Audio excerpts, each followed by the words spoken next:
Bueno, buenas tardes a todos. La clase de hoy me va a tener dedicada a la marcación con flúor 18, ¿está? La marcación con flúor 18 ha tenido un auge muy importante en los últimos años en la radiofarmacia y por tanto hay muchas cosas de la química del flúor 18 que debemos conocer para poder comprender cómo son los radiofármacos y cómo es que se hacen o para, como recién estábamos hablando con Rosana sobre la investigación, bueno, cuando yo conozco la química me puedo luego imaginar una posible investigación con flúor, ¿verdad? Porque sé qué es lo que puedo hacer, hasta dónde llegan mis límites, etc. Entonces, voy a empezar con una breve introducción. Si hay dudas, me paran, lo discutimos, lo vemos, ¿está? Entiendo que capaz que es un tema un poco largo, capaz que difícil de entender en algún punto. Voy a tratar de ser clara y ejemplificar cada una de las cosas que vaya diciendo, pero cualquier cosa me cortan y lo vamos viendo juntos, ¿sí? Bien, bueno, tenemos que, primero que nada, introducir a los emisores de positrones. Algo ya vimos en la clase pasada. Yo insistí con el tema de los emisores de positrones. Sabemos que los emisores de positrones generan un positrón, que ese positrón se va a encontrar con un electrón del medio y que va a poder producir dos rayos gamma que están separados por 180 grados. Esos dos rayos gamma son de 511 kiloelectronvolt y son de una energía muy alta, ¿sí? Entonces, emisores de positrones hay muchos disponibles y se van a encontrar muchos en la bibliografía, pero la realidad es que los más utilizados hoy en día son el 68 galio, el flúor 18, el carbono 11, oxígeno 15 y nitrógeno 3, ¿sí? De estos vamos a ver varios de ellos en este curso de radiofarmacia. El flúor 18, que lo están viendo ahora conmigo, el carbono 11 lo van a ver ahora con Maya, y el galio 68 lo van a ver conmigo en la clase que viene, ¿sí? Para la gente que hace práctico, vamos a tener prácticos de marcación con carbono 11 y de marcación con galio 68. Entonces, todo aquello que yo les dije en la primera clase de introducir el átomo radiactivo a esa biomolécula para que esto se transformara en un radiofármaco que va a llegar al blanco molecular al que está destinado, tiene una química detrás. Y el objetivo de cada una de estas clases es ir conociendo la química de cada uno de estos radionucleidos tan utilizados en radiofarmacia. Entonces, esos rayos gamma de 511 kiloelectronvolts, estamos hablando de una energía elevada, de que tenemos que tener un buen blindaje de plomo, y que salen en direcciones totalmente opuestas, pueden ser detectados en simultáneo justamente por un detector. ¿Está? Acá está la gracia de la tomografía por emisión de positrones. Eh, esa esa coincidencia de los dos rayos gamma, es lo que el detector encuentra, ¿sí? Cuando esas señales llegan, ¿tá? al detector, va a estar detectada por tubos fotomultiplicadores. La señal luminosa se va a convertir en una corriente eléctrica que va a ser proporcional a la energía de ese fotón que está incidiendo, y bueno, los eventos registrados van a poder reconstruir una imagen tridimensional y voy a tener entonces una imagen de cómo es la distribución de esa fuente radiactiva en el organismo del paciente. De esa manera yo estoy generando una imagen que ya hablamos en la clase pasada y di importancia sobre la funcionalidad de esa imagen, porque va a depender de esa distribución del radiotrazador, de cómo se distribuye, de a dónde llega, de por qué llega y de cómo se va eliminando en el organismo propio del paciente. ¿Está? La tomografía por emisión de positrones es un método de diagnóstico mediante imágenes. Vuelvo a repetir, ya dijimos al cansancio que las imágenes que tenemos son imágenes funcionales, porque me va a proporcionar información cuantitativa de procesos fisiológicos, bioquímicos y farmacológicos, ¿sí? El interés por la tomografía de emisión de positrones ha aumentado muchísimo en las últimas décadas, ¿sí? De hecho, si uno se pone a observar el número de publicaciones, de investigaciones que se han dado a lo largo de estos años, las investigaciones con emisores de positrones han aumentado exponencialmente, ¿tá? Durante mucho tiempo pensamos que la química del 99-metagnesio iba a desaparecer, porque había aparecido todos estos emisores de positrones que iban a cambiar un poco, estaban cambiando un poco la historia, ¿sí? Pero la química del tecnesio la vamos a ver en otra clase, ¿sí? Pero básicamente en la actualidad el PET se utiliza muchísimo, pero la química del tecnesio no ha desaparecido.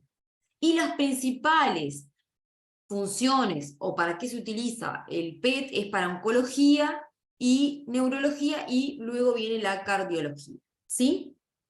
Entonces, pero existe otra utilidad que tiene la tomografía por emisión de positrones, que no es tan conocida, pero que la quiero traer porque es muy interesante, ¿tá? Nosotros sabemos que como emisores de positrones tenemos al carbono 11, al nitrógeno 13, al oxígeno 15. Si nos ponemos a pensar, perdón, esos elementos están presentes en moléculas que biológicamente tenemos en nuestro organismo naturalmente, ¿sí? Entonces podemos, a través de síntesis química, cambiar uno de esos isótopos de la molécula natural por un carbono, nitrógeno u oxígeno que sea radiactivo, ¿sí?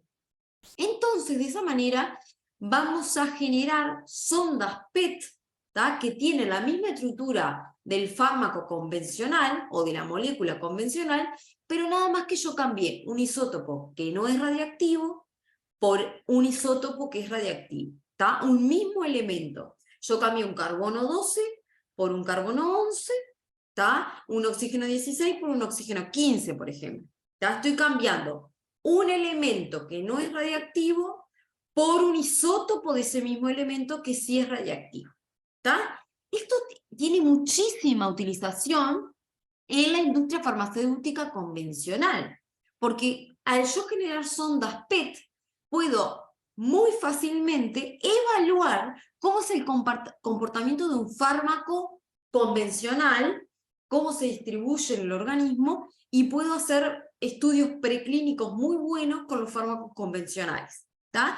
Y de hecho la industria farmacéutica utiliza la tomografía por emisión de positrones para este tipo de estudios. Y acá les dejo un paper muy interesante, ¿tá? Donde se evalúan drogas destinadas al sistema nervioso central, justamente generando sondas PET. Bien, pero vamos a abocarnos al flúor, que es al que nos trae hoy a la clase. El flúor es un halógeno, ¿tá? Es un halógeno del grupo número 17, es el elemento más electronegativo de la tabla periódica. Si se acuerdan de los primeros años de química o de liceo, la electronegatividad aumentaba como una flecha cruzando la tabla, y el flúor es el elemento más electronegativo. Por tanto, es un elemento muy reactivo y forma compuestos con prácticamente todos los elementos de la tabla periódica, incluyendo los gases nobles, que son muy difíciles de hacer reacciones, ¿sí? Esto va a tener ventajas y desventajas. Esto de lo tan reactivo lo vamos a ir viendo a medida que vaya pasando la clase. Pero el flúor 18, como tal, es el radionucleido PET más utilizado hoy en día, y decae por emisión de positrones a oxígeno 18, que es estable y tiene un tiempo de semidesintegración de 109,8 minutos, ¿sí? Este señor, el flúor 18, es el que nos va a estar trayendo toda la clase. Vamos a estar hablando de él durante toda la clase.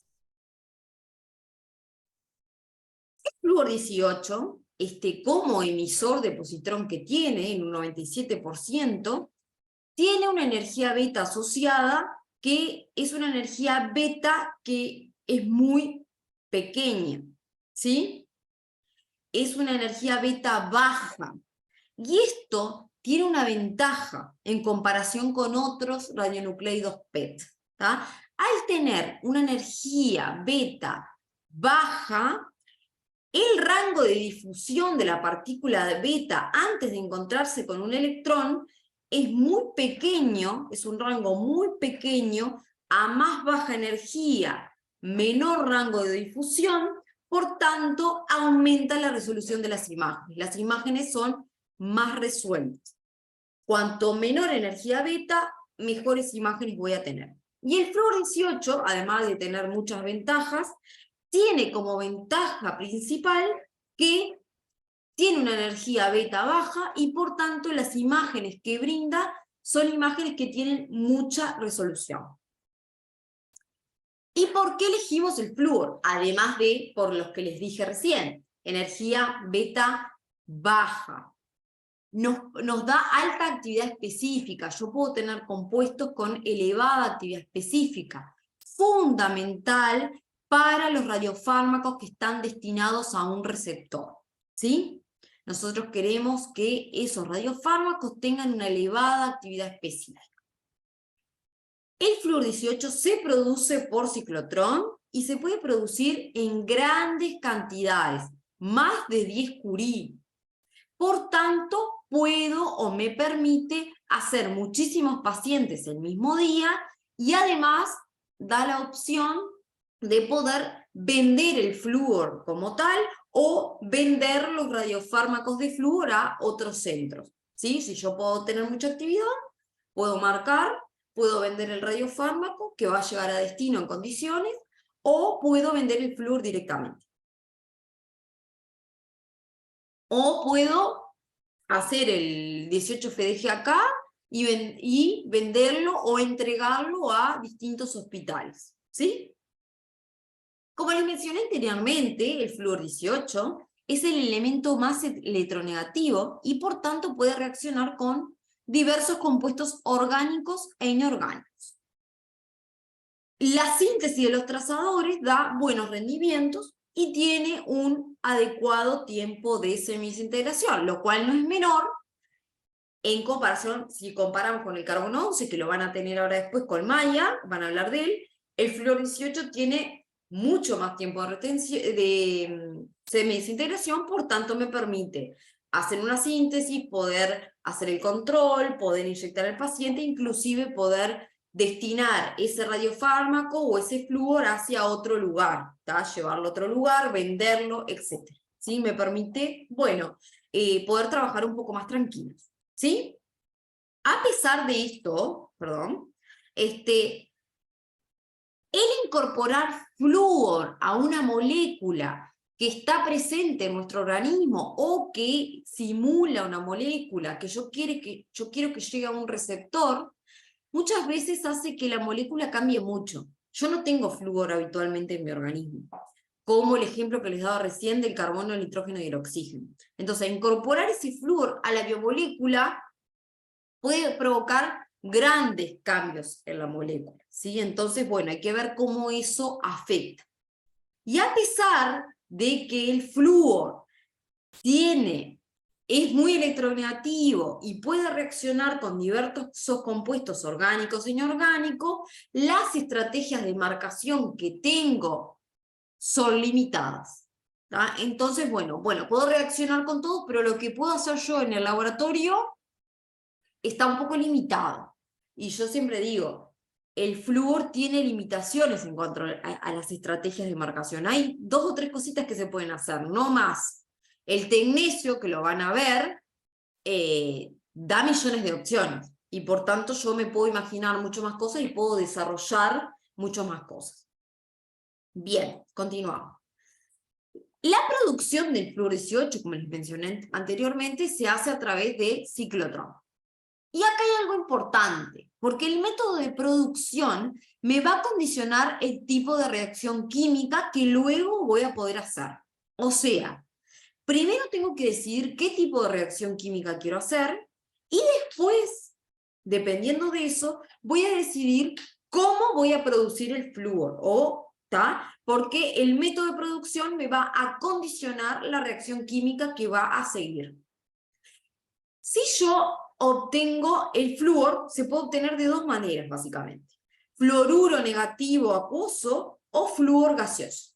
¿Está? Si yo lo obtengo como flúor gaseoso, las reacciones químicas que voy a poder hacer son sustituciones electrofílicas.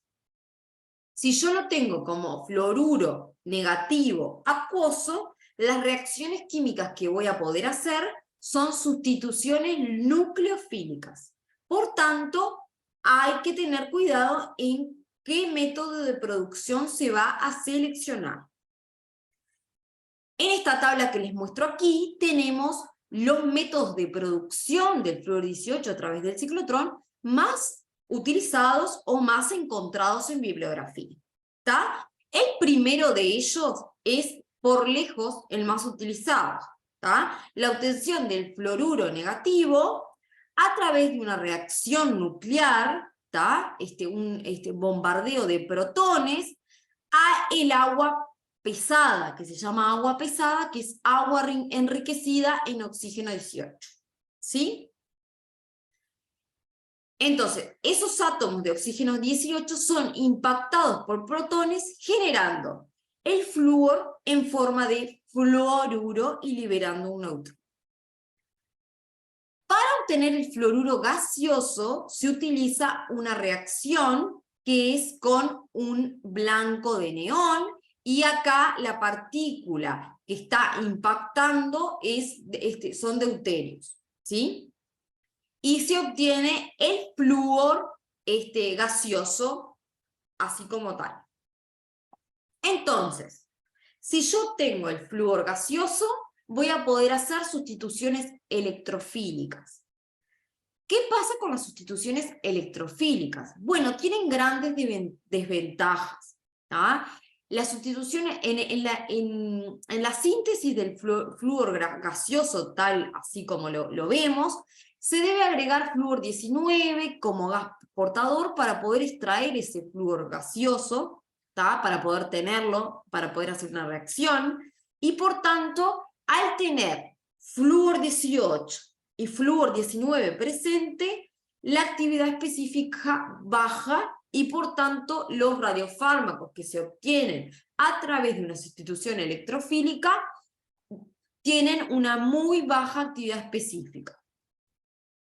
¿Tá? Por otro lado, trabajar con reacciones de sustitución electrofílica implica trabajar con gases, lo cual es bastante dificultoso cuando se trata de gases radiactivos. ¿Tá? Los rendimientos de reacción son bajos, ¿tá? Y lo que sí es ventajoso es que hay muchísima experiencia y muchísima bibliografía en cuanto a métodos electrofílicos o reacciones electrofílicas. ¿Tá? Entonces, bueno, si bien tengo desventajas, la ventaja es que tengo muchísima bibliografía y muchos tipos de reacciones que puedo llegar a hacer. Cuando hablo de la sustitución nucleofílica, estoy hablando de la producción del fluoruro negativo, que como es líquido, lo voy a trabajar así, como viene líquido, entonces el trabajo es mucho más fácil, ¿tá? La actividad específica es alta, lo cual es muy importante para los radiofármacos que están destinados a receptores, ¿tá? Los rendimientos son muy buenos. La única desventaja es que siempre tengo que a ese fluoruro no lo puedo usar así como está, sino que tengo que activarlo para incrementar su nucleofilia y su solubilidad. ¿Sí? Entonces, ¿se entendió hasta acá? Sí. Sí. No, sí. Bien. Entonces, yo les dije ventajas y desventajas de la sustitución electrofílica y de la sustitución nucleofílica. Dado que con la sustitución nucleofílica se obtienen compuestos radiofármacos de elevada actividad específica, elevado rendimiento, y además se trabaja con líquidos, la sustitución nucleofílica es de las reacciones más utilizadas en la química del flúor 18. Y ahora vamos a ver algún ejemplo. Entonces, siempre que voy a estar generando un radiofármaco, produciendo un radiofármaco que está destinado a un receptor, voy a elegir, no voy a tener ninguna duda, y voy a elegir a la sustitución nucleófila. Bien. Vamos a ver ejemplos de sustituciones electrofílicas. Las sustituciones electrofílicas básicamente pueden ser de tres tipos: fluoración de anillos aromáticos, adición de dobles enlaces y intercambio halógeno-metal. En la fluoración de anillos aromáticos, nosotros vamos a tener un anillo aromático que va a ser rico en electrones, y la idea siempre es cambiar un hidrógeno de ese anillo aromático por un flúor. ¿Qué pasa? El flúor, así como tal, es altamente reactivo y es muy poco selectivo. Por tanto, suelen darse muchos productos, reacciones radicalarias no deseadas. Se intenta trabajar a baja temperatura y utilizando soluciones muy diluidas para justamente bajar la reactividad de ese flúor que quiere reaccionar con absolutamente todo. Generalmente, como tengo muchos compuestos, al final voy a tener que tener métodos de purificación complicados, métodos de purificación extensos, y eventualmente se puede utilizar algún tipo de otra forma de flúor, como hipofluorito de acetilo o fluoruro de xenón, para intentar disminuir esa reactividad del flúor y trabajar con esos como agentes electrofílicos en vez de con el flúor gaseoso solito, así como sale del ciclotrón. Un ejemplo de biografía es la síntesis de la fluorodopa. La fluorodopa parte de un reactivo, de un precursor que tiene un anillo aromático rico en electrones, y lo que se hace es intercambiar un hidrógeno por flúor. Pero como verán, el flúor reacciona con absolutamente todos los hidrógenos disponibles en ese anillo aromático, y por tanto tengo varios compuestos que se forman, y el del interés es el fluorodopa, y por tanto tengo que encontrar un método de purificación adecuado para poder separarlo de los compuestos que no son de interés. Otro ejemplo es la adición sobre dobles enlaces. Un doble enlace, así como un anillo aromático, es una estructura rica en electrones. Entonces yo puedo, con el flúor, como sale del ciclotrón gaseoso, abrir ese doble enlace y poner flúor en ese lugar de la molécula. O sea que siempre que yo tenga un doble enlace, puedo hacer una adición de flúor sobre doble enlace. De hecho, la primera síntesis de 18-fluorodesoxiglucosa, la semana pasada vimos la 18-fluorodesoxiglucosa, el principal radiofármaco utilizado para diagnóstico oncológico, PET. Recuerden que la 18-fluorodesoxiglucosa me hablaba del metabolismo. Las células cancerígenas son las que más utilizan glucosa en el organismo para poder hacer que el crecimiento de ese tumor sea exacerbado, y por tanto retienen a la 18-fluorodesoxiglucosa. La primera síntesis que se hizo a través de adición de dobles enlaces, por sustitución electrofílica. Esa primera síntesis se realizó en el laboratorio Brookhaven National Laboratory por sustitución electrofílica. Se partió de un precursor que tiene 3 hidroxilos protegidos y un doble enlace, que luego del agregado de flúor me da varios compuestos, por supuesto, pero me da la 18-fluorodesoxiglucosa, que luego de una desprotección tengo la 18-fluorodesoxiglucosa que se utiliza en la actualidad. En la actualidad no se hace por adición sobre los enlaces, no se hace por sustitución electrofílica la 18-fluorodesoxiglucosa, y ahora lo vamos a ver. Dado que cuando se hizo la primera síntesis en este laboratorio, los rendimientos fueron muy bajos, de cerca del 7%, Había mucho tiempo de síntesis, de 2 a 3 horas, pero a pesar de esos resultados se lograron hacer los primeros estudios en humanos y se vio la importancia, o se empezó a estudiar este radiofármaco como tal.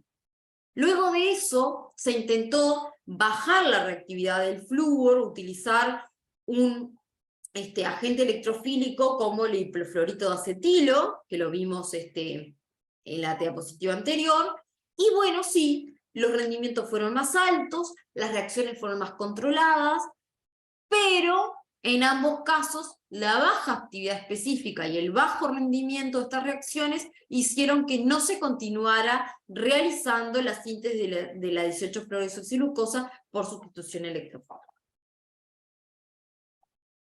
Otro ejemplo es el intercambio de halógeno-metal. Para ello necesitamos tener un anillo aromático rico en electrones que tenga un compuesto organometálico en su estructura para poder cambiar ese metal por flúor, ¿sí? Los precursores organometálicos, como los que tienen a la derecha, se preparan en el laboratorio mediante síntesis orgánica, y los más comunes contienen estaño, mercurio, selenio y germanio. ¿Está? El carácter de carbanión que posee ese átomo de carbono que tiene al metal es lo que hace que se facilite la sustitución electrofílica. ¿Está? Y acá vemos un ejemplo de una sustitución electrofílica de un precursor que tiene mercurio como metal y este que tiene estaño como metal. ¿Sí? Se obtienen los productos de interés, pero los rendimientos de reacción son bajos y las actividades específicas también son bajas. Por tanto, no es el método más elegido hoy en día para la producción de radiofármacos de flúor.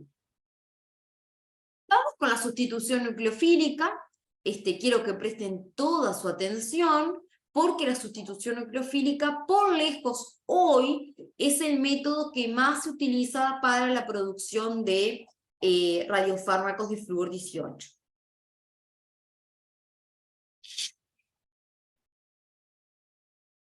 Lo importante a destacar es que ese ion rico en electrones va a reemplazar un átomo o grupo de átomos en el precursor.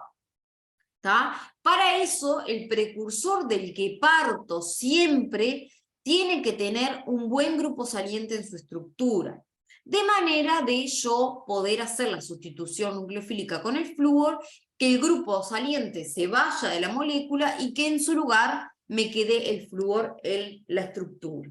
¿Sí?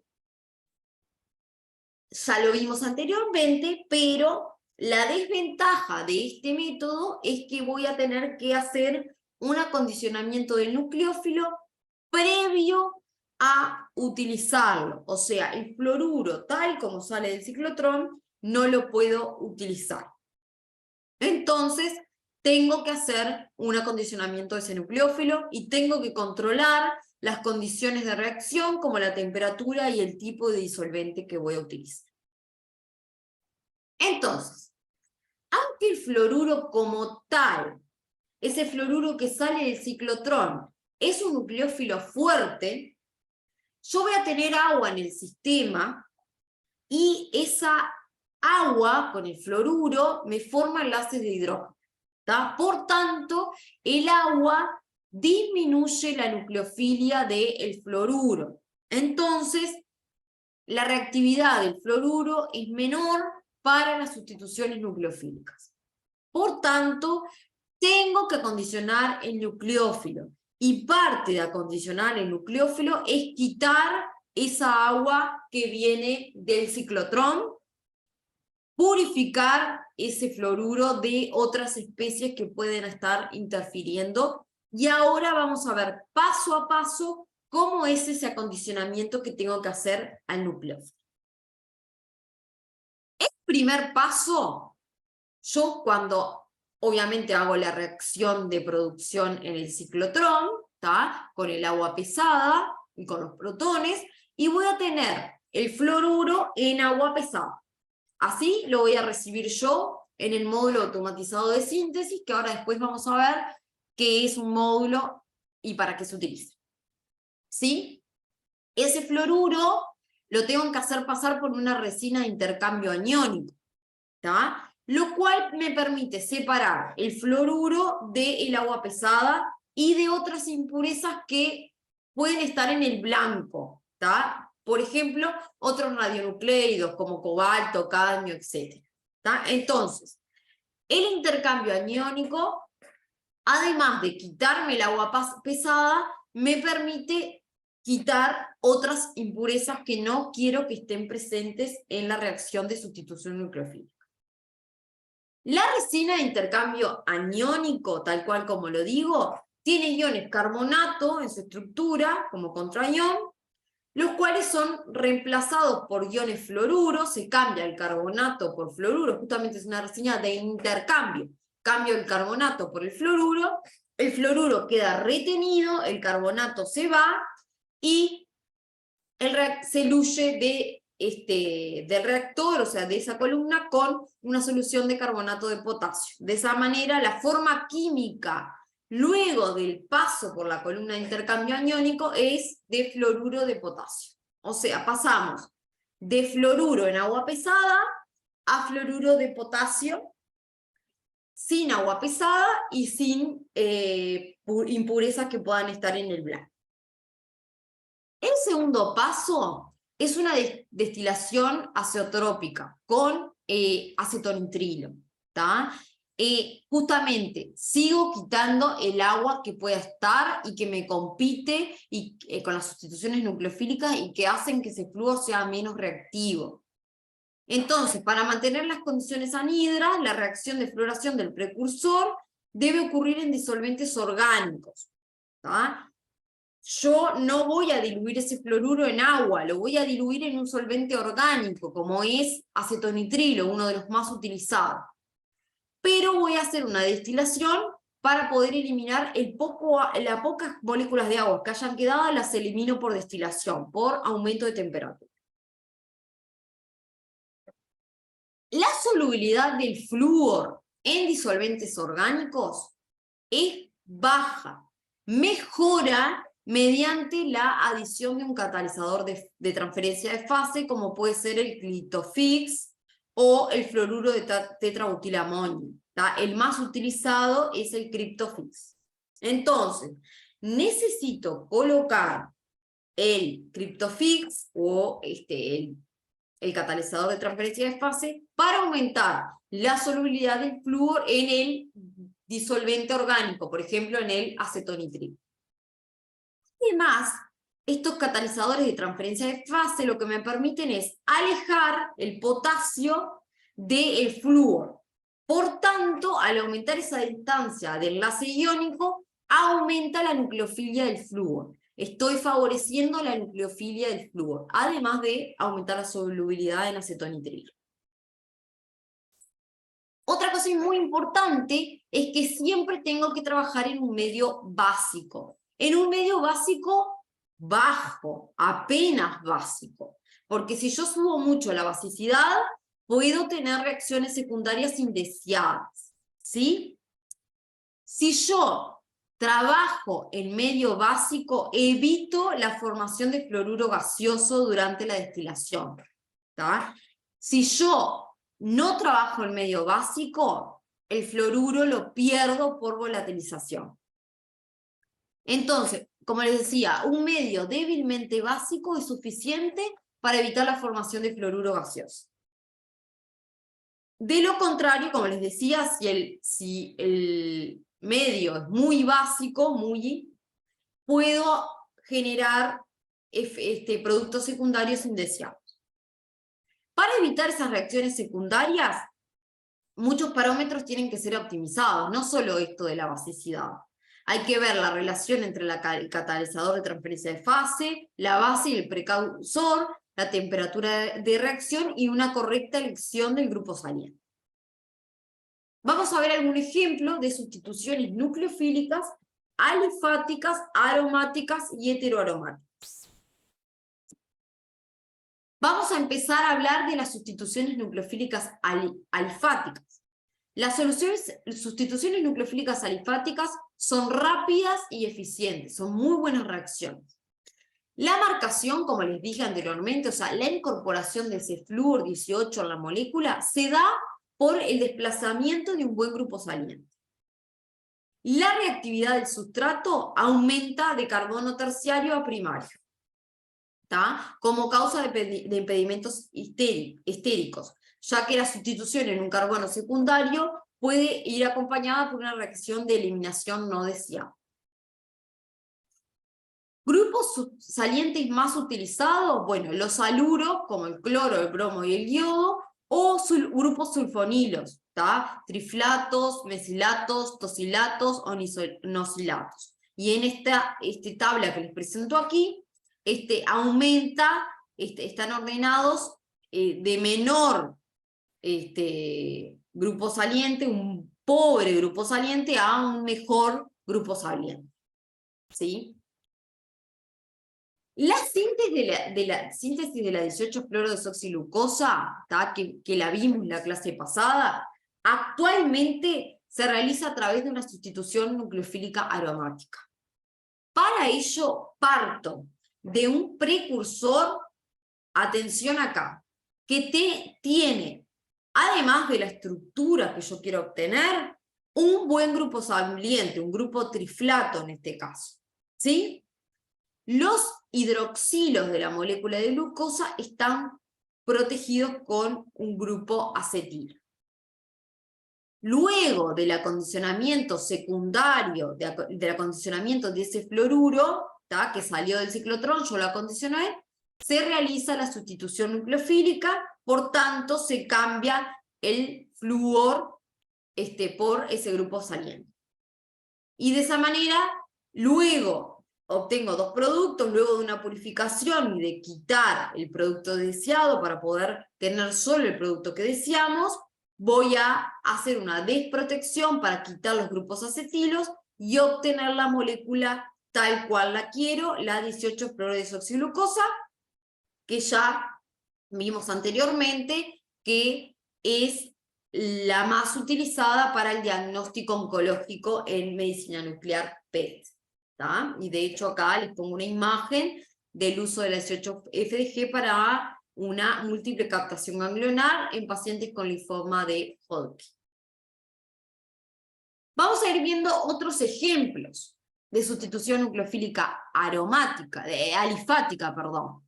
De hecho, la 18-fluorotrimidina, que es un radiofármaco que también se utiliza es un indicador de proliferación celular y me indica cuánta síntesis de ADN estoy teniendo, ¿tá? Recuerden que la timidina es una base del ADN y esto es un análogo de la base, es un marcado con flúor.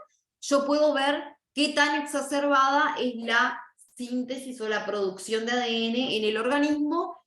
Sabemos que quien va a tener una producción exacerbada de ADN en el organismo va a ser un tumor, por ejemplo, que quiere rápidamente hacer crecer sus células y desarrollarse. Entonces, la misma historia que con la FDG. El precursor del que parto siempre tiene que tener un buen grupo saliente en el lugar donde yo quiero incorporar flúor, ¿tá? De esa manera, luego de tener el fluoruro tratado, ven que acá ya lo ponen como fluoruro en CryptoFix, vamos a poder incorporar ese flúor y luego de una desprotección van a quedar los hidroxilos libres.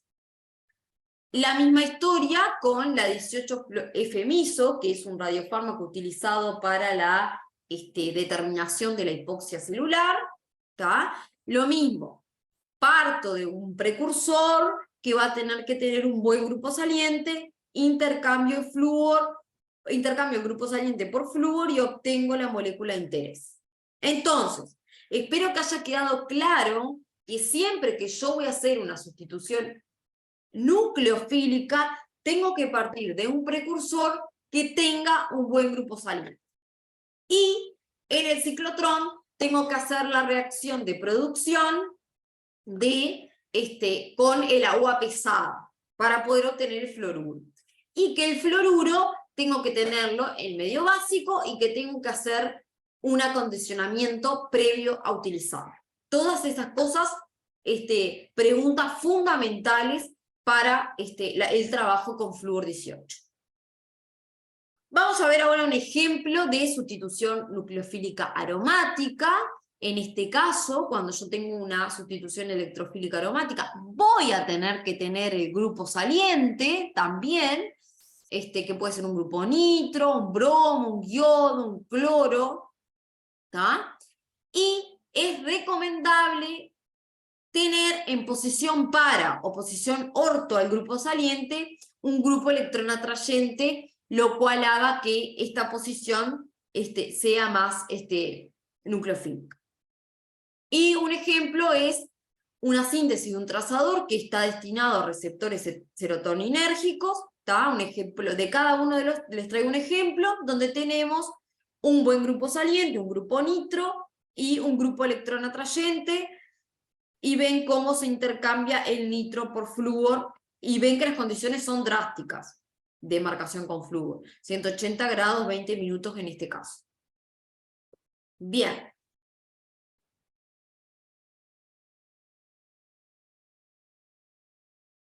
La sustitución nucleofílica heteroaromática se da cuando yo tengo justamente un anillo aromático con un nitrógeno, un heteroátomo, y voy a tener que tener un grupo saliente en su estructura para poder intercambiarlo por ese flúor.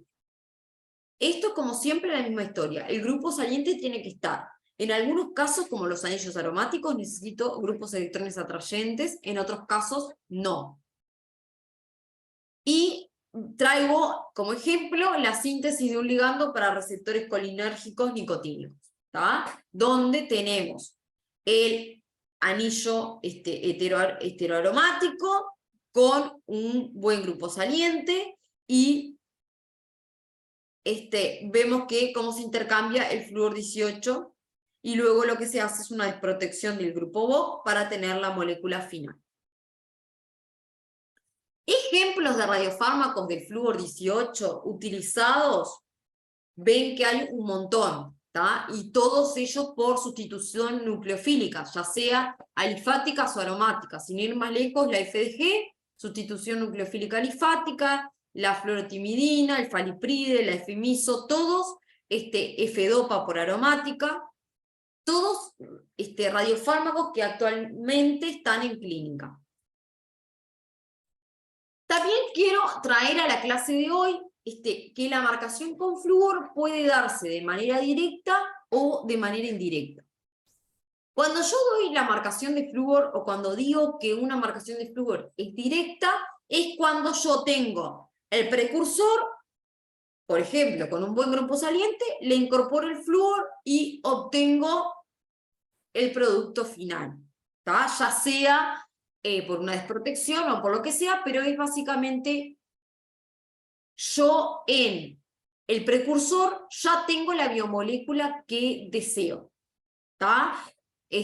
Tengo la biomolécula que va a llegar al receptor o que va a llegar al blanco molecular que yo deseo, tengo un buen grupo saliente, incorporo el flúor y tengo la molécula final.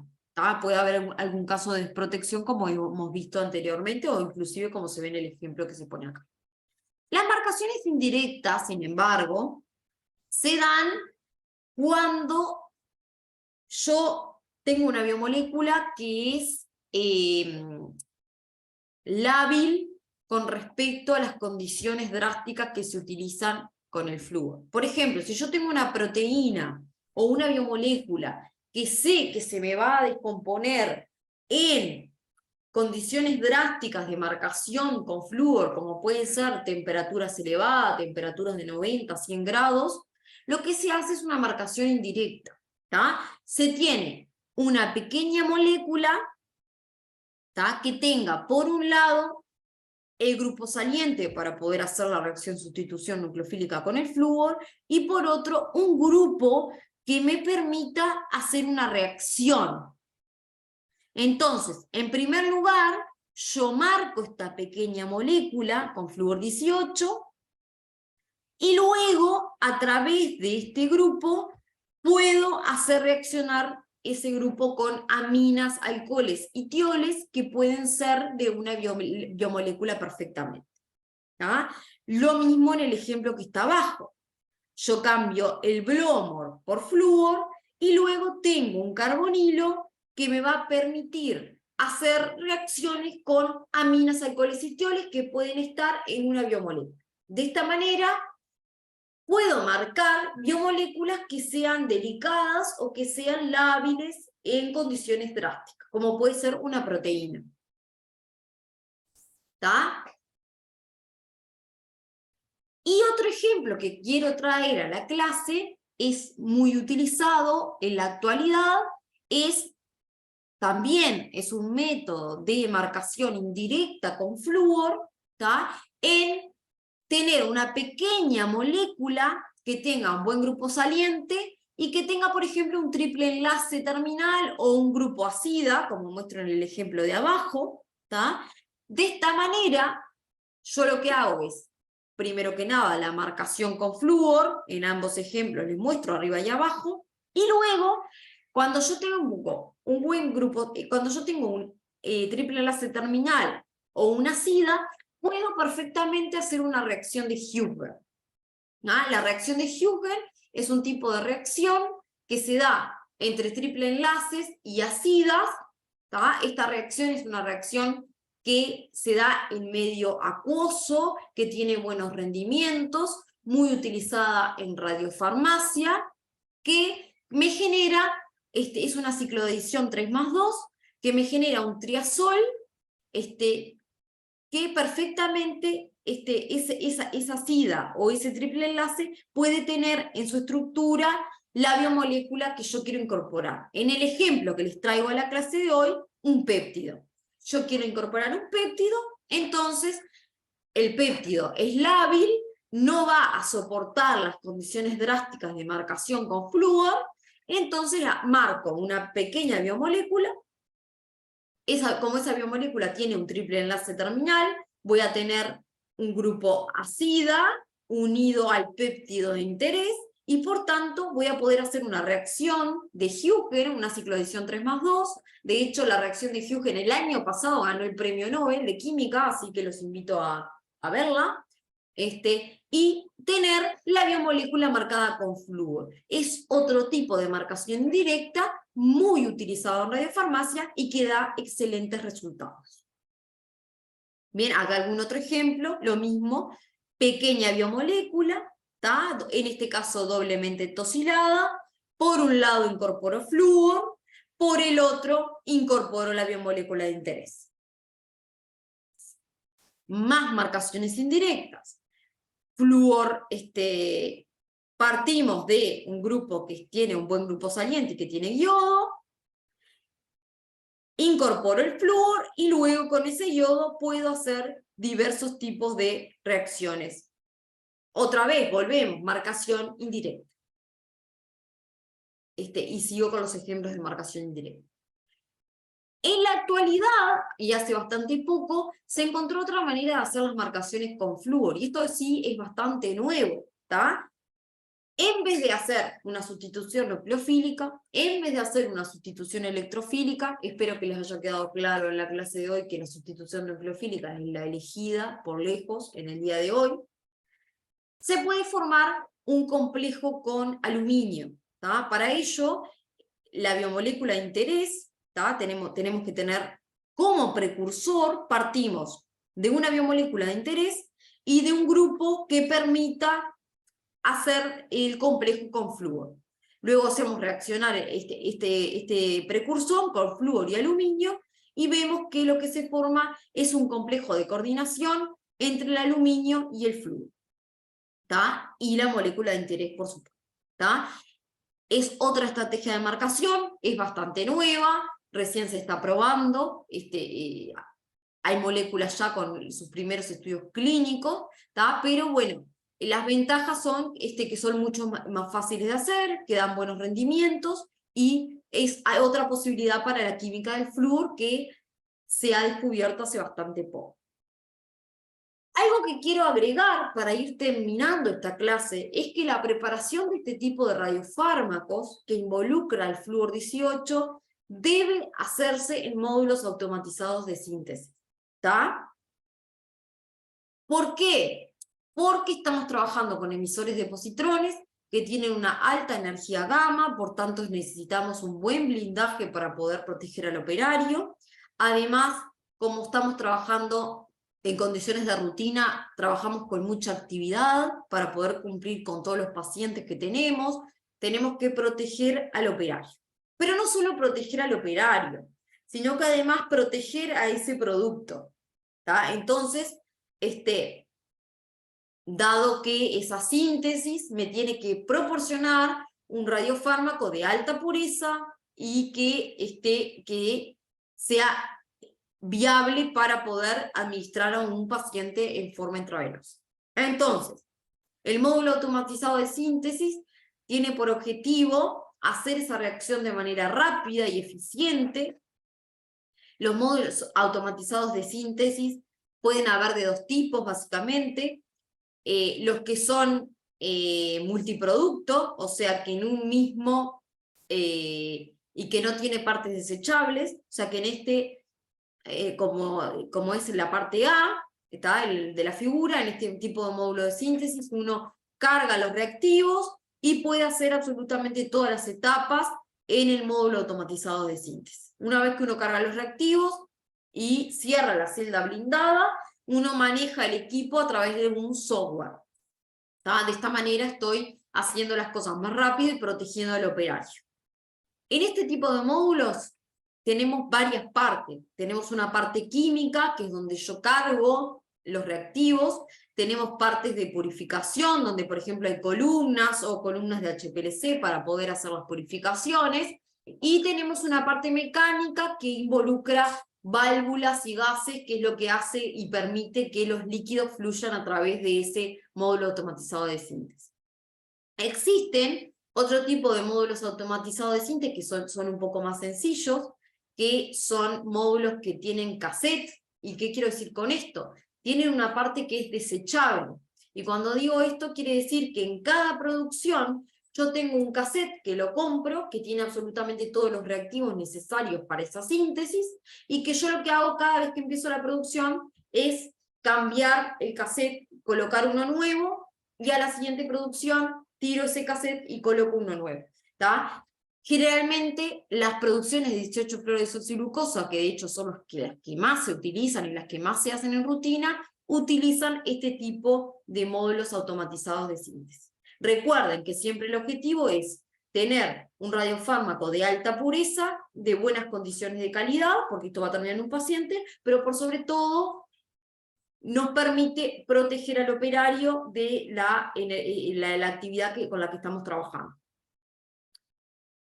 Estos módulos automatizados de síntesis se encuentran dentro de celdas blindadas. Mañana los que vayan a acudir lo van a poder ver muy bien.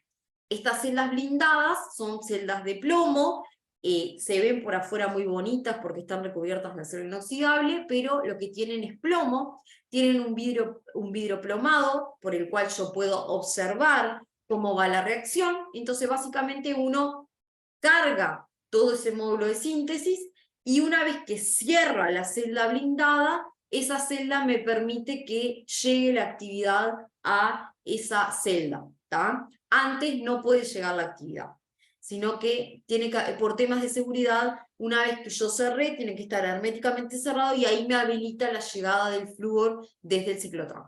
¿Sí? Estas celdas calientes, además de proteger al operario de la radiación que está ahí adentro, me permiten obtener un ambiente de calidad, ya que estas celdas tienen un sistema de aire propio y tienen un tipo de calidad de aire propio, que es propio para inyectable. Por tanto, además de proteger al operario, me está asegurando la calidad de ese producto que yo estoy haciendo dentro de la celda. ¿Tá? Luego, por supuesto, que uno hace una producción de un radiofármaco, uno va a tener que hacer un control de calidad y mañana los que vayan a acudir lo van a poder ver muy bien. ¿Tá? Hay muchos parámetros que tengo que evaluar y eso va a depender de cada radiofármaco en particular, pero generalmente pH, infección visual, pureza radioquímica, pureza química, radionucleica, actividad específica, presencia de disolventes residuales, test de toxinas y esterilidad, ¿está? Pero esto, vuelvo a repetir, va a variar de radiofármaco a radiofármaco, y va a ser lo que determine la farmacopea que haya que hacer. Creo que hasta ahí vamos. No sé si hay alguna duda, quieren discutir algo. Los dejé mudos.